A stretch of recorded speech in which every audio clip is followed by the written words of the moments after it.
یو صحابی دے کافر و مخ کے سمامہ ابن اسال دا یمامی سردارو روان دی مکی مکرمی تا صحابو لپا گتو ورقی گرفتار ایک اور اے وستو جماعت کی استن پورے ہوتا نبی علیہ السلام مبارک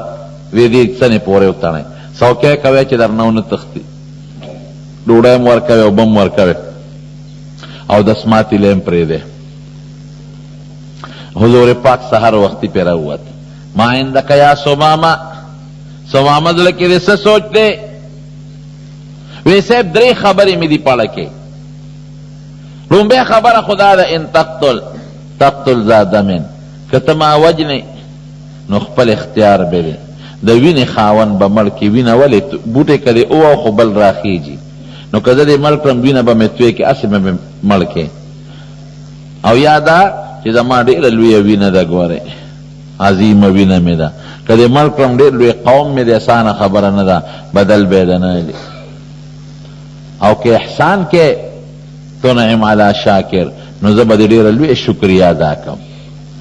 ولی دا قوم سردارم نو چی زما پاندے احسان دے کدا زما پٹول قوم احسان دے نو طول عمر با زما قوم ستا احسان یر نکی کہ خوش کے میں احسان کے وَإِن كُنْتَ تُرِيدُ الْمَال فَسَلْهُ او که مال غواړي فدیه غواړي نو وایي چې څومره دې پکاري قوم ته به سوال جواب وکم درته به یې راولېږي نبی علیہ السلام اړو غږم ونه کړ د هغې مقصد دا و چې پرېږده چې دې په دې جومات کې تړلي چې د صحابو د اخوي اخلاق وویني سبا بیا پہ حضور پاک را تشریف راوڑا بیا ہوتی ما عندک یا سماما صدیق کی پرات روایا ویسے بغا پر انہیں درے خبری دی پدری مرض بیا پہ نبی علیہ السلام روت ما عندک یا سماما دلکی دی سپرات دی وی حضرت غدری خبری دی کہ احسان کے نوڑی لوی شکر بدے ادا کم او دما قوم بدیم لوی شکریہ ادا کی لوی عزت باو گٹے او که وجنے میں ستا خوخه ده ولی زما وینه تویې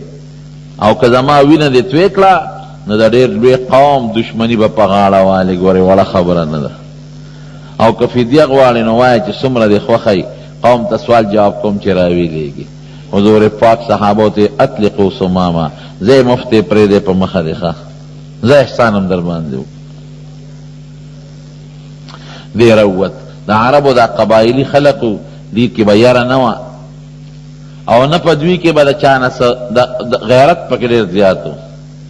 روت لال مخامخ یو باغ و د کجورو هغې ته ورننوت او وی لمبل او نیغ واپس راغی حضور پاک ته مخکې کېناست سمامه بیا رالی وی یو صاحب رالم ومې لمبل وی قسم دی د اوس نه لږ ساعت مخکې ستانه مبغوثترین انسان ما ته بل نه ښکارېده ته مې ډېر زیات بدي شوې او نن ستا مخ ما ته د ټولو مخونو نه اعلی او بهترین او محبوب ښکاري ډېر زیات مې ستا مخ خوښ دی مبارک او د اوس نه لږ ساعت مخکې ستا د ملګرو نه مبغوثترین ملګري چې مې بدي شو ستا د ملګرو نه زیات مې بل څوک نه شو بدي او اوس وی ستا مرګری ما ته د ډیرو محبوب او غوره او خشته او خلکو نه نور څوک ستا د مرګرو نه بل څوک نه ښکاري او لږ ساعت مخکې چې زما بدي شو په ټوله دنیا کې نو ستا کلی مې بدي شو دا راته ډېر مبغوظ او اوس ستا کلی ما ته د ټولو کلو نه محبوب ښکاري ډېر خوښ راته ښکاري ومې لیدل هر څه په دې سترګو ستا او ستا د ملګرو د اخوی خاصلت اخلاق مې لیدل دا خو د دروغجنو خلقو اخلاق نه دی لاس را کوه حضور پاک لی لاس ورکه الله مسلمان که